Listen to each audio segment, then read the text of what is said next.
يعني أنا عايز أقول لكم، تخيل نفسك وأنت قاعد في الأوضة كده، قاعد تتكلم في التليفون. شوف أنت أكتر حاجة بتعملها إيه؟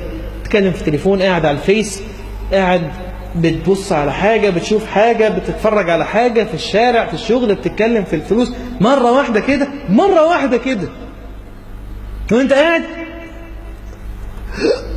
بتجيب النفس، مفيش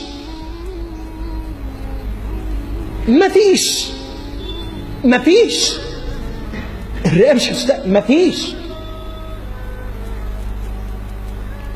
انت ليك رزق 1,600,768 نفس.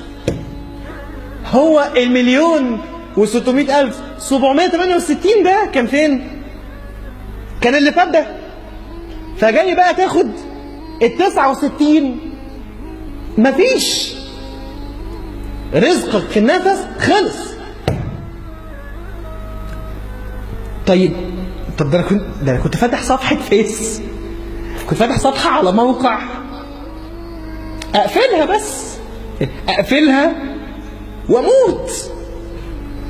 طب انا كنت بكلم دلوقتي صاحبتي على التليفون، او كنت بكلم صاحبي على التليفون، يعني طب اقفل واقوم اتوضى واصلي ركعتين واموت.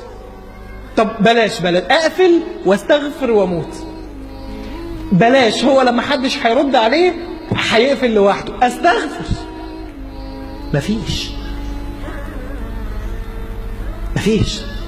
انت لسه كنت مزعل والدتك دلوقتي حالا، او والدك دلوقتي حالا، تيجي تجيب مفيش. طب اقوم اصالحه، طب اطلب منه يسامحني، طب هموت. لا، انت بتموت خلاص، الموضوع انتهى. مالكش رزق، مالكش انفاس، مالكش كلام، مالكش. والناس حواليك انت شايفهم مخضوضين بقى، يا محمد، يا عبد الرحمن، يا محمود، يا حسين، قوم كلمني وانا مسامحاك، قوم يا ابني، قوم. وانت، انا نفسي اقوم بس مش عارف، انا نفسي اقوم بس مش عارف.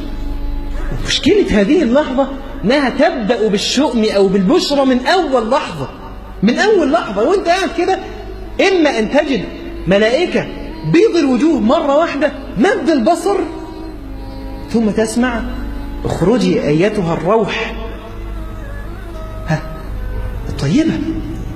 اما ان تجد في لحظة واحدة ملائكة سود الوجوه مد البصر، وتسمع اخرجي ايتها الروح الخبيث.